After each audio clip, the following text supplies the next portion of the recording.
Okay, I know I say this every time, but y'all, this just may be my very favorite part of this season.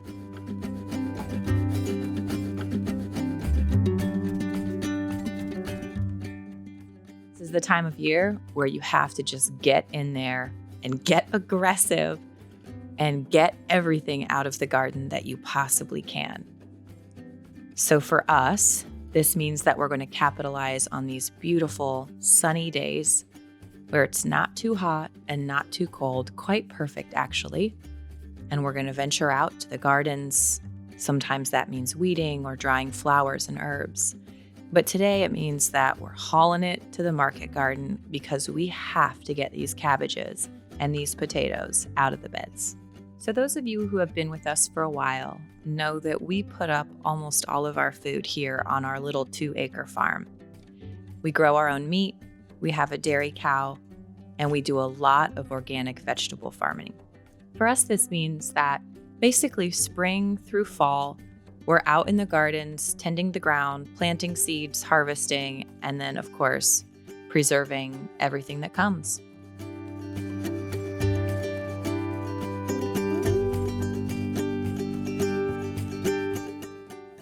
Because of this, that we spent a lot of time last summer building a cold storage room right underneath our kitchen.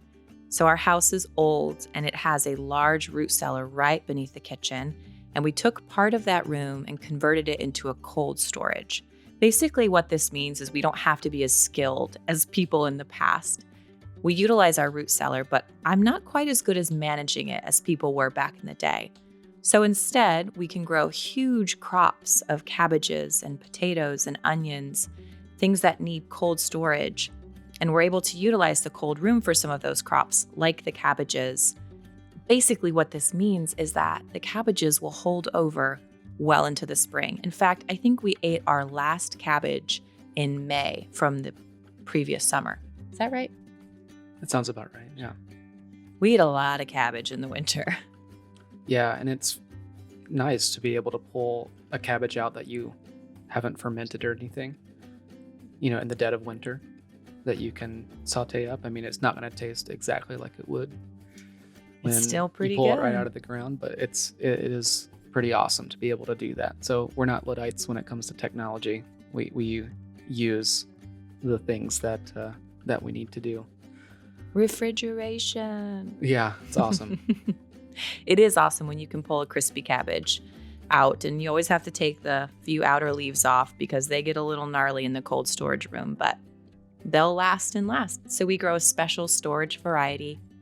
We feed the extra trimmings when we harvest them to the animals.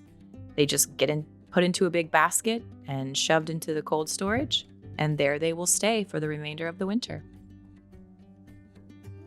So these cabbages, sometimes when you take a head off of them during the growing season, they'll sprout these small replacements that Yes. never quite, grow into the full head of cabbage, but they're still quite tasty. And we gathered quite a few of them in this harvest. They're so good. They're like little cabbage Brussels sprouts. Mm-hmm. It's a little treat. It's one of those things you'll never see in a store, but you get to enjoy when you're the gardener. Thing that we needed to pull out were our potatoes, our storage potatoes. And, we went through the growing season this year kind of thinking that our potato harvest was going to be pretty good. Even though we were snagging a few here or there for breakfast or whatever. I think we snagged more than we realized, I Yeah. think was the big problem.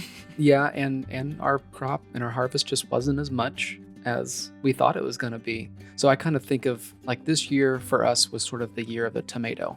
We vowed that we would not grow a tomato hedge, that we would actually trellis them and spend time with them. And we did. And it was awesome. And I think maybe next year might be the year of the potato. Ooh, the potato year. Potatoes are a funny crop because I don't feel like I've really ever talked to anyone who's just over the moon excited about their potato harvest. I think it's a harder crop to grow. I think that you need a lot of space to grow potatoes well. And I think maybe next year, I'm kicking around the idea of creating like just a big old potato patch up by the shop where the compost pile is. I think they need a lot more food than I gave them this year, and just letting them do their thing up there.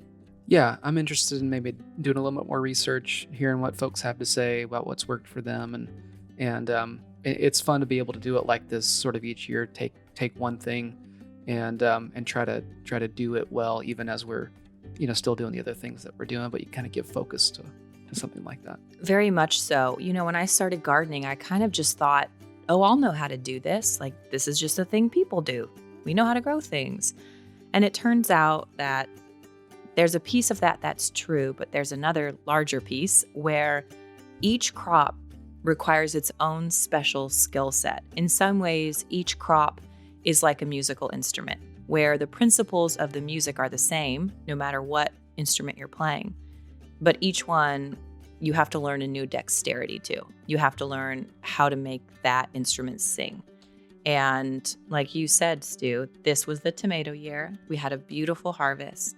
It was managed well, and I'm super pleased by that. And now it's time to learn the next instrument.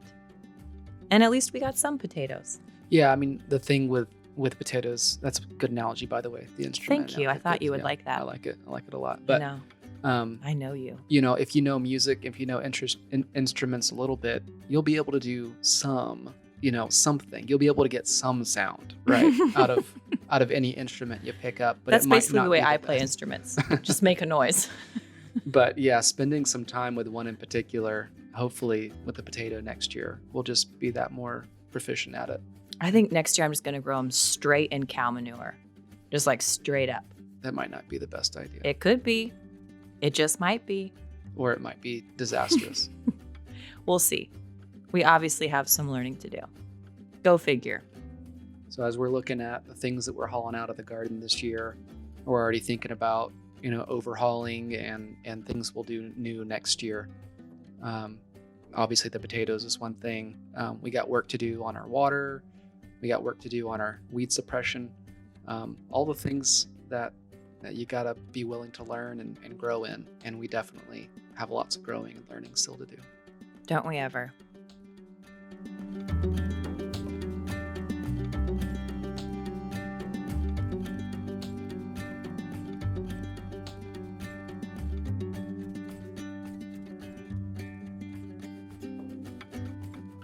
I will say, though, with all the hardships we still have to face, with all the physical work that we still have to do out in the gardens, this time of year when you're filling the larder and you're seeing those large boxes of produce stack up in the root cellar, it is so rewarding. So these cabbages were started in my greenhouse in February. And now here they are in September, finally tucked away into their cold home where they'll serve us for the months to come. The cycle of it never ceases to amaze me. And the joy of cutting into one of those cabbages is such a different emotion than when you buy something like that at the store. And obviously I know this isn't for everybody, but I gotta tell you, it is pretty sweet. It's kind of the X factor of food. Whatever that mysterious factor is, there's something, even though you can't really technically taste it. Yes. There's an emotional factor that, it's fun to participate in. And it does just give you that much more appreciation for it. Absolutely. It's kind of like life in a way. I gotta say, too, the eating this time of year is pretty dang good.